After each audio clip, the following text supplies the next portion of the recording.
What's up, college sports fans? I'm Stuckey. I'm Colin Wilson. I'm Mike Calabrese. I'm Maria Marino. I'm Charlie DiSturco, and we're excited that the Big Bets on Campus brand is launching its very own YouTube channel. You'll be able to find every episode of the BBOC podcast, live shows, and other college sports content on this new channel. Not only will the channel be dedicated to betting on college sports, but you'll also be able to find exclusive interviews with former college athletes, college football power rankings, and updates on other topics like the brand new College Football 25 video game series and the ins and outs of the recruiting trail all the way down to the transfer portal. Whether you're into college football, college basketball, college baseball, or any of the college sports, we are the home for college sports, and BBOC is the channel for you. Make sure you subscribe so you don't miss any of the action. I'll see you there.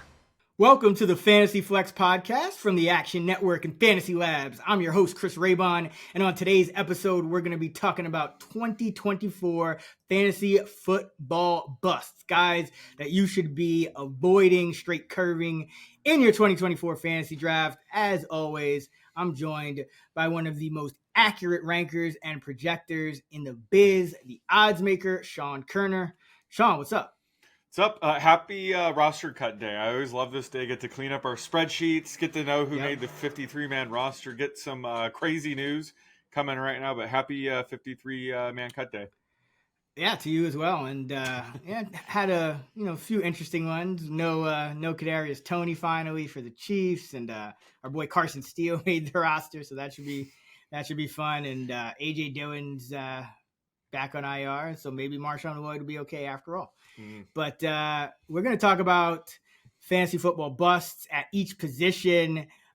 We really nailed a lot of these last season, so you're going to want to listen up, because I always find that it's really about the guys you avoid. If you can avoid some landmines, it really helps a lot, because a lot of times, you end up focusing on certain parts of the draft, especially the early parts, and then you just kind of draft guys as they come up in the ADP lists or whatever. So very helpful to kind of be able to identify these busts. So we'll start at quarterback and go from there. But before we do, I just want to quickly remind everyone our 2024 fantasy football draft kit is available right now over on FantasyLabs.com. You can find all of Sean and my rankings and projections at FantasyLabs.com, our entire draft kit, Sean Kerner's tiers, all that good stuff. And remember, we're both top 5 most accurate season-long rankers over the past 3 seasons over at Fantasy Pros and their accuracy contests. So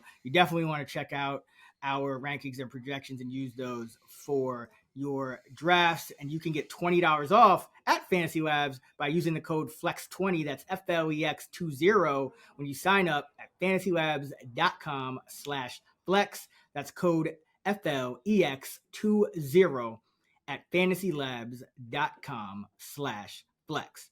All right, let's start with busts at quarterback. Last year, we both had Derek Carr pegged as a bust, and I also had Aaron Rodgers. So that worked out pretty well. Who you got this year? Well, I'm going to be aggressive here and attack someone in the top 12. So I'm going to get a little bold here, but I'm going with Anthony Richardson at QB6. Most QB leagues are, one quarterback, so I wanted to go with the guy that would actually get drafted. He was a quarterback I was very, very high on last year. We talked about him, that he was in the Sleepers pod, that he was my sleeper pick last year when he was at like QB 15, but now he's QB 6. So you have to pay a bit of a premium to land him this year. And I'm still high on him as a fantasy talent. I think if he stays healthy for all 17 games, he'll probably be a top 5 quarterback. But at QB 6, you kind of need him to stay healthy all 17 games. And I don't think it's fair to really say he's an injury risk at this point, but his playing style, the way he runs, he did take a lot of shots. He got knocked out of, I think, 3 of his 4 games. Yeah. And the thing with Richardson is he has a ton of upside, ton of talent, but he just doesn't have much experience. So the fact that he only played, close to 4 games last year means he's still pretty inexperienced. And maybe that goes in terms of just learning how to avoid taking big hits and, avoiding injury. So that's part of it. So I think that just the fact that he missed most of last year and his ADP went up 10 slots almost, I think is a bit rich. I think just I'd rather keep attacking guys in that QB 12 to QB 15 range that have similar upside, like Caleb Williams, like Jaden Daniels, than having to spend a draft capital where I think if Richardson goes down, you are kind of screwing yourself over. You could have had an extra running back or wide receiver in this range. So again, he's a guy that I still love the talent, but where he's going in the draft, I think he just has too low of a floor where he's going. Now, when it comes to best ball, I think it's worth, that wide range of outcomes. But season-long redraft leagues, I think there's probably too much risk there, and you can get the same type of upside in the 2 rookie quarterbacks we liked in our Sleepers pod. Yeah, I mean, Richardson, as a guy who has to rank and project these guys, he gives me a headache because he on the one hand, I totally agree. I think he has massive bust potential, but at the same time, if I project him for 16 games, he does rank as a QB6, and he's kind of because he's going QB6 instead of QB 1, 2, or 3 like Allen or Hurts or Lamar. Yeah. He's kind of a league winner too. So it's he's all of these different things. It's he's a league winner. He's a potential bust. It's how you only have 4 games of sample size. And then it's do you, with this 4 games in one season, do you project his games played? Do you, how much do you not get? That's always tricky in itself, projecting games played. So he's a headache to rank and project. Yeah. I do agree with you. I have him at QB6. I don't feel great about the floor, but he kind of projects out there if I project him for a 16 game season. That's what I'm saying. He's my QB7. It's not like, I have him ranked 20th. This time last year I said if God were to create the ultimate fantasy quarterback, it's him. I think the time to cash in on his ADP was last year, and he scored 4 rushing touchdowns in his 4 games. That's unsustainable. And if you look, all 4 of those touchdowns were when Jonathan Taylor was out. I think when Jonathan Taylor is out, they'll probably want him to handle all the goal line work in order to keep Richardson healthy. So that's something that when you look at his points per game, I think he was QB1 last year. I just don't know if he's going to be able to sustain a touchdown a game. But again, I think that he has top 3 upside. I'm just saying his draft capital, you kind of do need him to stay healthy for most of the season, especially come fantasy playoff time. You're going to need him healthy. Yeah, it's an aggressive pick. It's definitely an aggressive pick. Yeah. High risk, high reward. So I definitely take your point with the bust potential because if I kind of, here's a question I always love to ask this time of year. What is your games played projection for Richardson? Are you kind of knocking it down in terms of the starts, or are you projecting kind of the baseline level, 15 and a half, 16 starts, but then knocking down the snap rate within those starts because he struggled to finish games? How are you arriving at your final volume projection for Richardson? I'm not getting that meticulous, but I have him 15 games played, so 2 missed games. Again, there's just a wide range of outcomes. I'm not saying he's going to miss 14 games this year, 12 games this year or anything like that. But I'm just saying out of all the other guys, I think he does have the biggest injury risk. And he just has a wide range of outcomes. He's still inexperienced. We only saw him for maybe 2.5 games total last year. And I was very, very, very, very high on him last year. So I'm high on him as a talent. I'm just saying, it's the draft capital being spent on him. You're kind of stuck with him at that point. Whereas, again, Caleb Williams, Jaden Daniels, if they don't pan out, you were able to get an extra running back or receiver when someone was drafting Anthony Richardson. This has almost everything to do with my draft strategy. And last year, Anthony Richardson was going exactly where I love taking a quarterback. So I just think the time to take him was last year, and it's unfortunate that he did get hurt so early in the season. But again, we have another batch of very, very high upside rookies. So I'm just saying they're kind of taking his place from last year is what I'm getting at. But I still think Anthony Richardson has, QB1 overall all upside. So I'm not saying there's anything in terms of his play necessarily. But again, QB6, you're going to have to need him to stay healthy all season. I don't know if I'm willing to take that risk in, traditional season-long leagues. Yeah, and it's not like he's the only potential league winner. I feel like he kicks off like a good like half dozen of those kind of guys. So definitely take your point. For me, it's right back to Aaron Rodgers. QB 18 is still too high, and more people are playing in Superflex leagues or 2QB leagues. So I think it's worth bringing it up because, again, you know, you're at that point where you're just trying to get your second quarterback and make sure you kind of secure him. But QB 18, I think, is too high. I have him outside my top 20. And remember, last time he played a full season in 2022, he had no top 5 finishes. So his ceiling is probably capped, and that's even more so because the Jets are one of the best defenses in the league. So it's not like Aaron Rodgers is going to need to throw it all around the yard and throw 40, 45 times and get into some shootouts all day. You know, he can kind of play game manager, check it down a lot.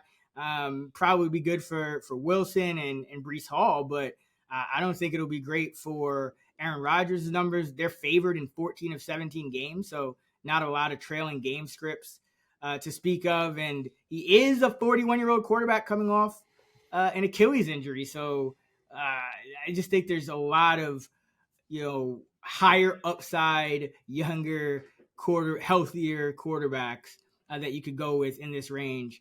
Talked about quite a few of them in our sleepers pod. You know, Geno Smith. I think Bryce Young beats his ADP as well. Pretty much anyone in that range, though. You know, Kirk Cousins, Matthew Stafford, Herbert. There's just so many guys that I think you're better off with than in Aaron Rodgers with this, you know, playing with this great defense and just so much uncertainty coming back at that age from a serious injury. All right, let's go to running back. This one was a little rough for your running back picks. You had Najee, Swift, and Rachaad White. So those guys actually did pretty well. And I had Breece Hall was one of my picks, so that did not go well. I did have Josh Jacobs though, and Jerick McKinnon. So did have some of them, but that probably our weakest position. Yeah. But let's try to do better this season. I already really like my two guys, so let's start with you. Who you got? I'm gonna go right back to the well with Rachaad White at RB12. You know, he finished as the RB8 last year, but there were a few red flags in that finish. He played all 17 games, so it's better to look at points per game when someone kind of benefited from not missing any time. And he finished RB16 in points per game, and he also didn't have much competition for touches. So once again, he struggled with inefficiency, but it didn't cost him touches because there really wasn't anybody there that was an upgrade over him. The offensive line is still a concern, but he had the 5th lowest rushing yards over expected per attempt, according to Next Gen Stats, which does factor in, your offensive line, the lanes, where defenders are. So, even that metric he performed very poorly in. So they just took Bucky Irving in the 4th round, who I think is a very talented back out of Oregon. He's going to be much more competition for White this year in terms of touches. So I just don't think he has that high floor that we saw last year. And again, most running backs miss, 1 to 2 games a year, sometimes 3 games. So I think that people are kind of buying White closer to his ceiling right now at RB12 again. And I'd rather just pass. And if, he stays healthy another year and holds out Bucky Irving, so be it. But he's just in a range where I'm typically avoiding running back anyway. And he's just another back that he just checks a lot of boxes for me to avoid him. And another back, sort of in the frozen pond tier range, is Ramondre Stevenson at RB20.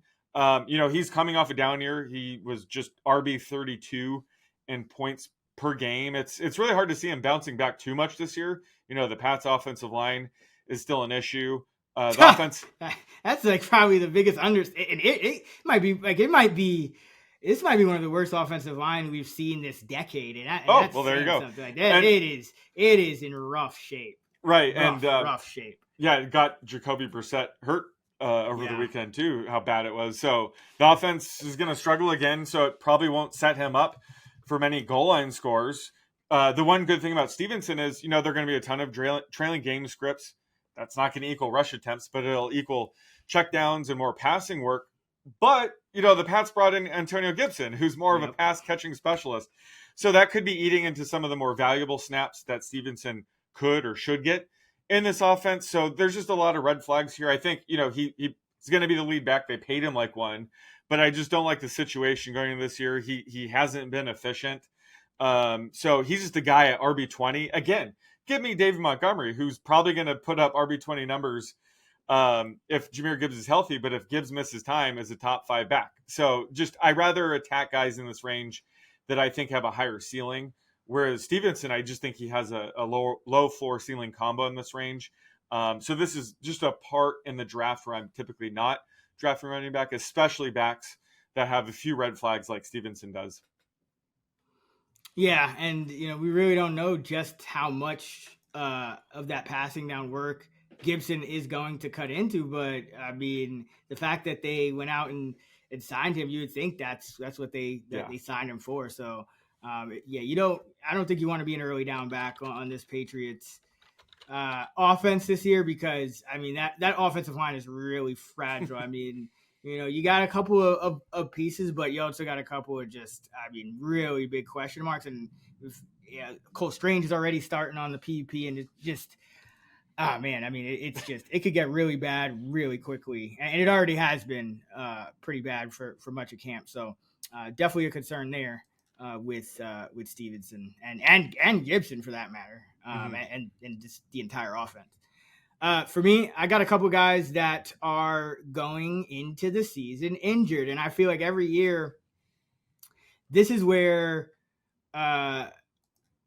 fantasy rankers and thus people who draft, fantasy drafters struggle, and that is properly valuing players that are going to miss a certain amount of games. And the first guy is Nick Chubb. He's the RB32 in ADP. I have him RB44.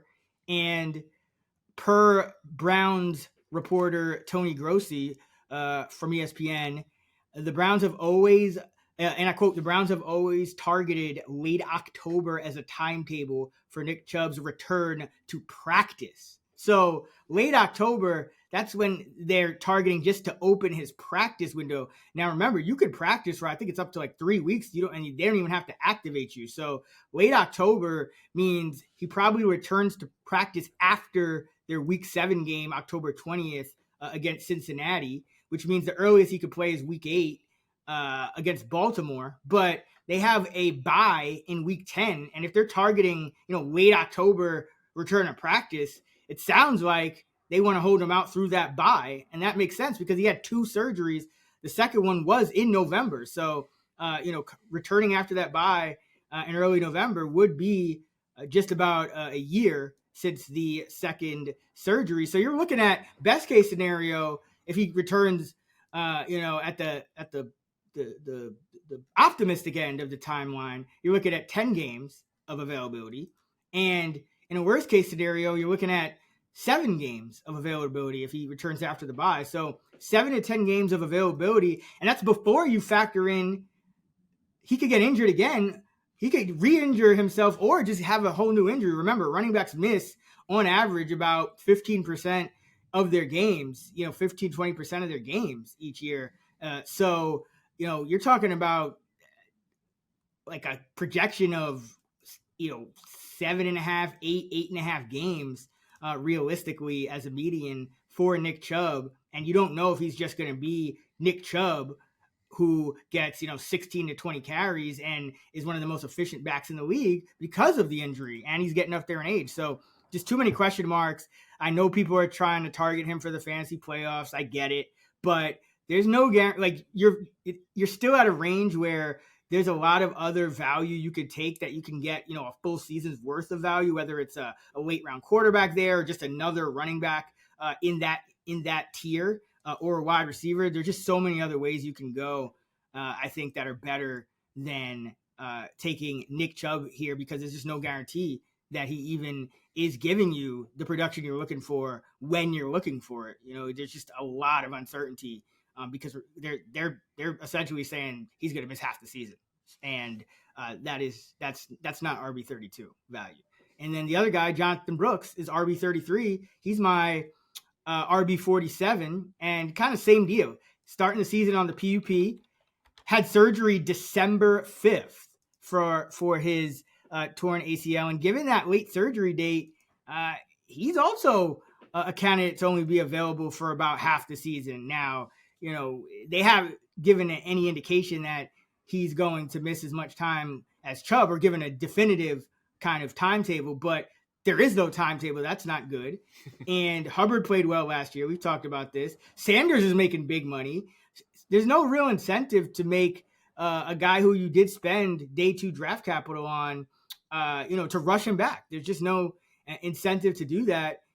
So I just think RB33 is rich, and I don't think you're guaranteed like this, RB2 guy who's getting 15 to 20 touches come playoff time. He might be in a committee all season long because he missed all of camp. He's a rookie, and he had surgery December 5th. So, there probably is going to be a ramp up period. So he would only be a year removed for that final month. So I would much rather have Jerome Ford at RB40 rather than Chubb at RB32. And I would much rather have Chuba Hubbard at RB45 than Brooks at RB33. Yeah, I've been looking at like some even recent ADP with Brooks, and he's still going right around like RB29 in some best ball sites. And it just doesn't make any sense. This is kind of like Jamison Williams last year. Like, are people aware that he's missing, a handful of games to start the season? Like, it's puzzling to me. And this is my favorite running back from this draft class. I'm saying that. Yeah, he's great. I love the talent, but you can't first we know running backs. It comes down to being on the field for snaps first and foremost, right? Like you don't even have to be that good, but yeah, talent is great only if you can use that talent. And right now, these guys aren't. They're already going to miss 4. Chubb, they've told us that.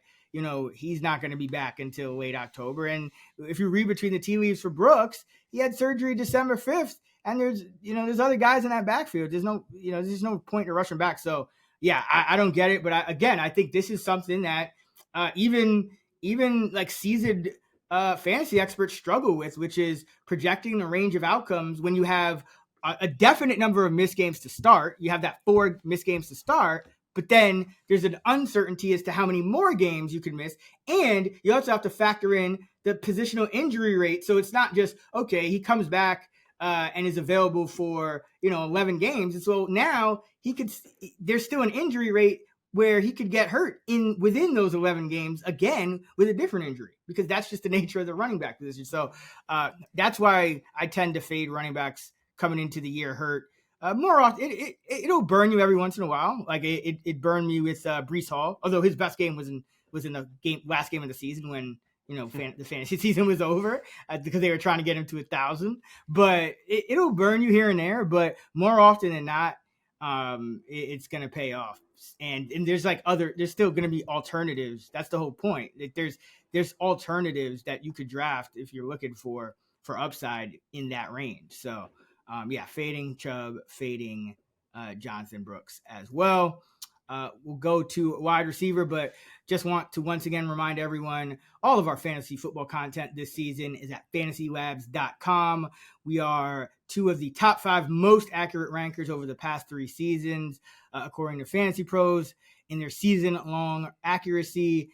And all of our fantasy rankings and projections for 2024, along with Kerner's famous tiers and more, are at FantasyLabs.com. And you can get $20 off our 2024 draft kit by using the promo code FLEX20. That's FLEX20 at FantasyLabs.com/flex. That's $20 off at FantasyLabs.com/flex with promo code FLEX20. All right, wide receiver. Last year I had Jamison Williams and Kadarius Toney, so yeah, that worked out. And you had JMO as well, and Olave. So 1 for 2. What do you got? Olave, he was a top 12 receiver, and then he finished like wide receiver 20. That's Yeah, like a so that's like I a guess push. And I, Right. like, yeah. Yeah, he wasn't. I mean, he wasn't. He was okay. Like I wouldn't consider him a bust. But Yeah, he didn't beat ADP. Yeah, what receivers like went in that range? I think that would. Oh, that's a good question. Wait, Amon-Ra was wide receiver 10 last year? Yeah, Amon-Ra. Wasn't Sheesh. Lamb? Lamb was down there, I think. Yeah, there are definitely some other guys that give you back. So yeah, I'll take an L on Olave though. I mean, no, like you said, he didn't beat ADPs, but he didn't flat out bust. But yeah, you're on the right track there. Or neutral. Who do you got? Who do you got busted at wide receiver for 2024? Yeah, this one wide receiver is tricky because I love targeting guys at all different levels, but I think this guy represents specifically somebody that I've been kind of avoiding just by default is Christian Kirk at wide receiver 33. I still think he's going to be the number one wide receiver in this offense, but Evan Ingram's still probably going to be the top target. But I think that when it comes to which Jaguars wide receiver I want to invest in, it's been all about Brian Thomas Jr.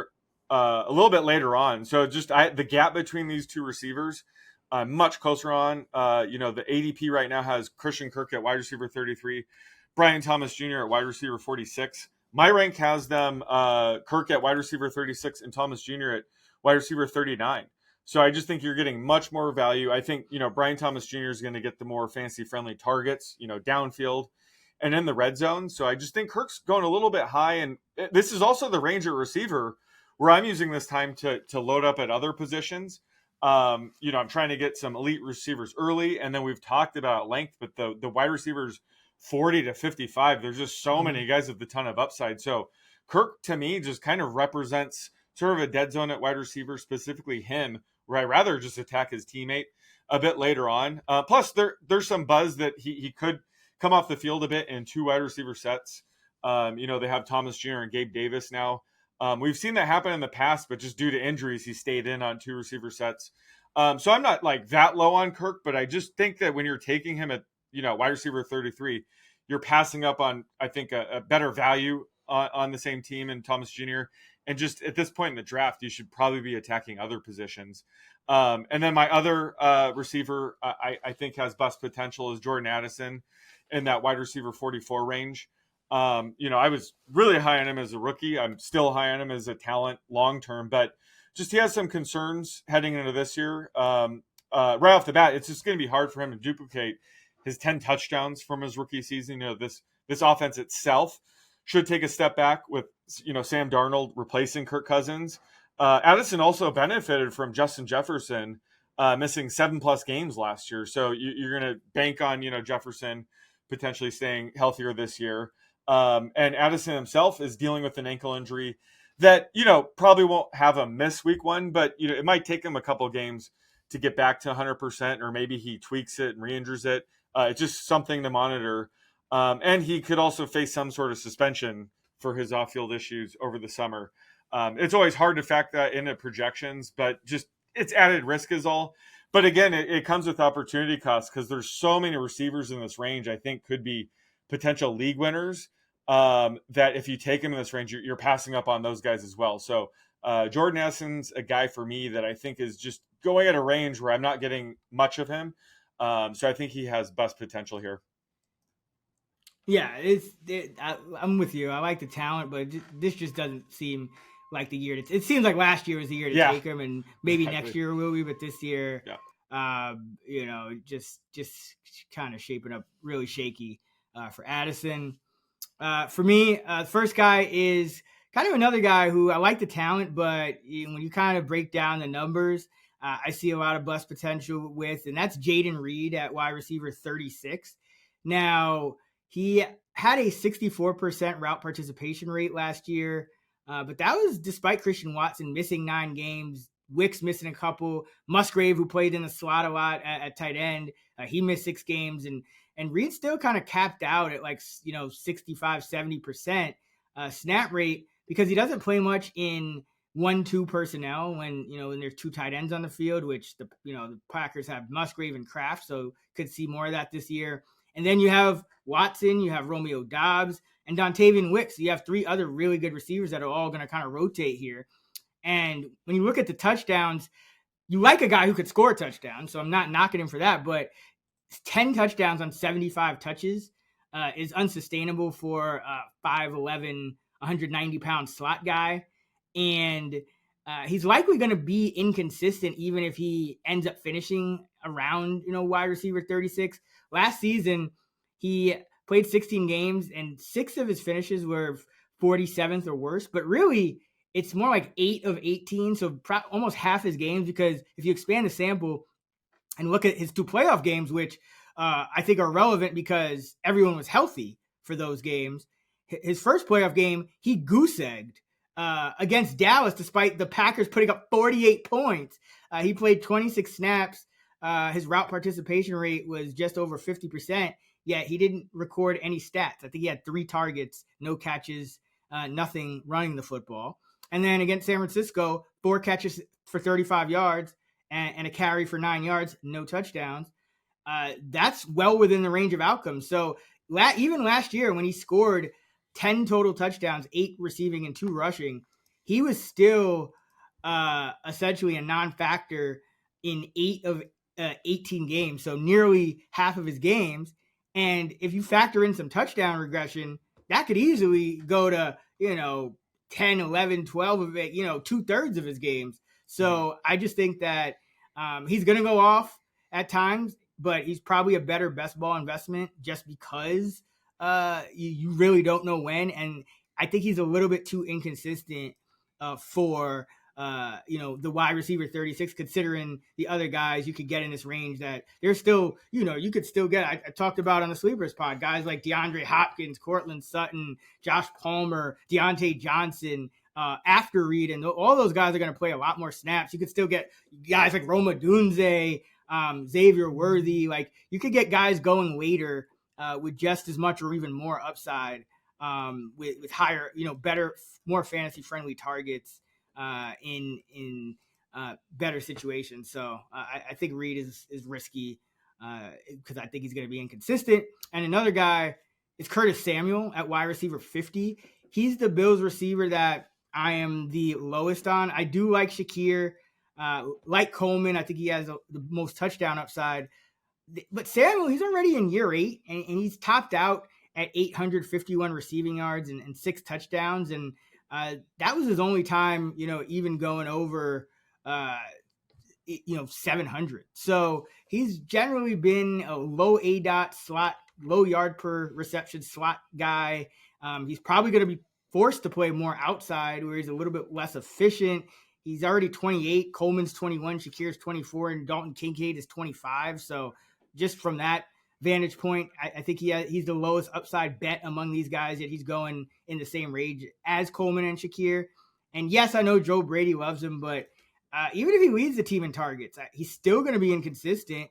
And I still think there's going to be a cap ceiling because I don't think he's going to run away with that lead. And I don't think he profiles as a high touchdown guy either. So I have him actually a lot closer to wide receiver 70. And I actually do project him to take quite a few carries as well. But I still just I don't think that he profiles as the type of receiver that I want to invest in this Bills offense. I just think he's going to be way too inconsistent, almost like Khalil Shakir last year, early in the year when Stephon Diggs and Gabe Davis were still kind of, the alphas, and Shakir was just kind of touch and go. You never knew what you were going to get from him. So that's how I see Samuel. So I don't think he hits wide receiver 50. And he's been injury prone in the past, and he's entering the season nursing a toe injury, which I don't love considering he relies on his speed. So yeah, sure. I'm out on Samuel. Yeah, going back to Jaden Reed for a second, I do agree with your points, but you touched on it. And how the hell are they going to keep Dontavian Wicks off the field? I don't know. He's so good. They have too many. They have too many receivers. So yeah, I think Jaden Reed. We saw last year some games he was topping out at like 65% routes run rate. I just think that all these 4 are going to rotate in and out. Maybe Dobbs is the safest bet for playing time, but just Wicks has looked so good that when they're all healthy, it's just any given, like you said, any given week they can go off. Maybe best ball is the format to take these guys, but he's still the most expensive. Yeah, right. Yeah, exactly. So it's tough to like justify. And the thing is, I know people are going to say, well, he finished as a top 25 receiver and he's going at 36, so you're already getting a discount. But like I said, I broke it down. He basically was a non-factor in nearly half of his games, even with scoring 10 touchdowns. So we know those are volatile. If those regress, I just don't see a way really, barring like a season-ending injury for one of those guys, for him to kind of jump past that 65-70% snap rate, which really hurts when you're a low ADOT slot guy. Because even though he scored 10 touchdowns, if you consider if you have Watson, Dobbs, Kraft, Musgrave, Josh Jacobs, you would kind of consider Reed like the least likely guy to score touchdowns, like if projecting going forward, just based on the body type and the type of targets he's going to get. So with AJ Dillon out, maybe his touchdown projection is at point one. Right. But no, but even, two touchdowns on 11 carries, that's tough to repeat. So like that, the fact that he just completely face planted in 2 playoff games, including one where Green Bay scored 48 points, I think is a red flag. All right, let's finish it up with tight end. We both nailed Greg Dulcich as a bust last year. And I feel like you have this love-hate relationship with Dalton Schultz, who I think faded on, and he killed me on I think I had his under yardage. And he didn't bang on CJ Stroud being the second coming of Mahomes. True. But we did nail Dulcich. So who you got this year? I'm going to go with Dallas Goedert at tight end 12. And it's funny because I have him ranked tight end 12.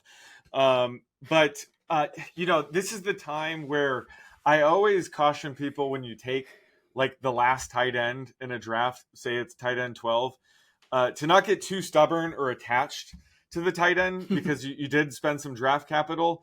You need to be looking for a potential league winner as soon as week 1 ends. And we saw that last year with, Trey McBride, Jake Ferguson, even Dalton Kincaid was available in some leagues. You just have to be willing to cut bait.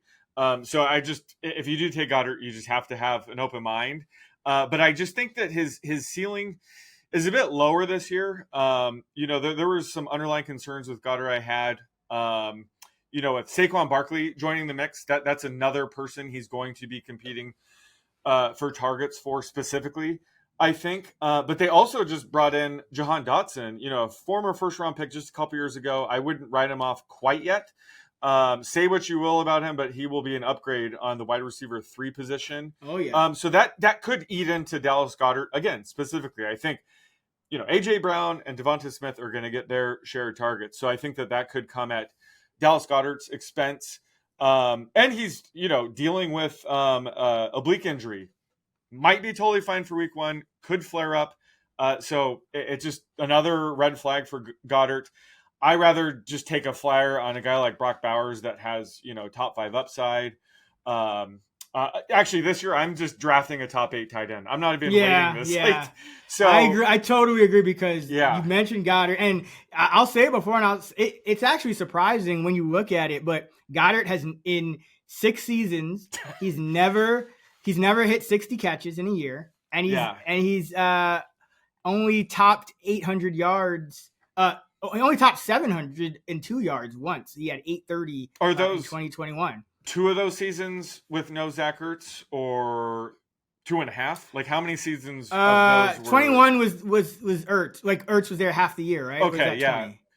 I think that was 2021. Yeah, 2021 Ertz was there half the year, and that was actually Goddard's best year. And then 2022, he would have been on pace to have his best season, but he only played 12 games, and then last year he played 14. So his games played over the past 4, 11, 15, 12, 14. So he's missed multiple games in each of the past 4 seasons. And so the fact that he's already nursing an injury is not ideal. Yeah, and I think part of it is the tush push taking away so many goal line scores. Maybe he would have had a couple more touchdowns over the past couple years. But yeah, just a guy that I feel bad because I was, complaining for years about Zach Ertz being there to unleash Goddard. And here I am saying he's a bust. And the other guy, along the same lines as like Greg Dulcich last year, he's a tight end. I do think is very talented, younger tight end. That's Cole Kmet. I'm elevating all of the Bears pass catcher projections just because Caleb Williams, I think, looks way more ready as a rookie than even I thought. But with just the Bears also bringing in 2 high-end wide receivers in Keenan Allen and Rome Odunze, that's going to eat in Kmet's target share. But the one concern I'm having is it sounds like Gerald Everett, who they brought in, is going to be getting more playing time than I think people expect. So he's just a guy that he's off my radar as like, a late round tight end. He'd be a guy only in best ball I would consider taking, but even then I'm down on him. So Cole Kmet is another guy I think is being overdrafted right now. Yeah, because Shane Waldron is the offensive coordinator, the new offensive coordinator in Chicago. And it kind of reminds me of a similar situation. Waldron had Noah Fant, and Noah Fant was a guy who, he would be on the field like 85% of the routes and, a talented pass catcher. And all of a sudden Waldron comes and Fant's in this like 3-way committee with, was it Everett one year? I know last year it was like Parkinson and Will Dissly.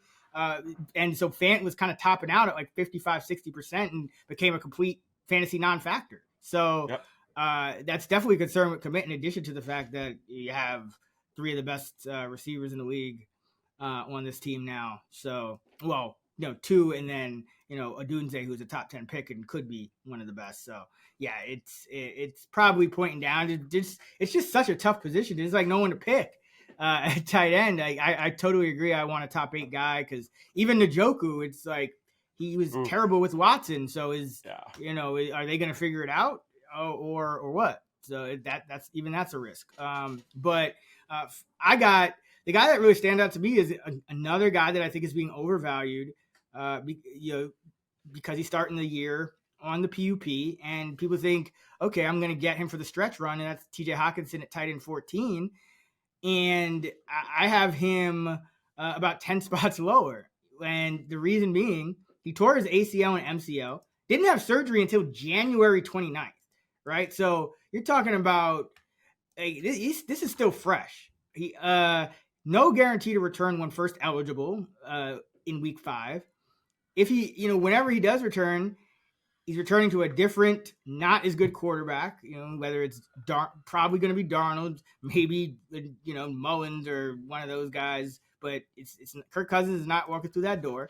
And you also, because he had surgery, January 29th, if he does return at any, decent time, that's going to be a very quick return. And that means there could be a ramp up period. That means he might not play a full complement of snaps. That means his performance, his actual efficiency may suffer.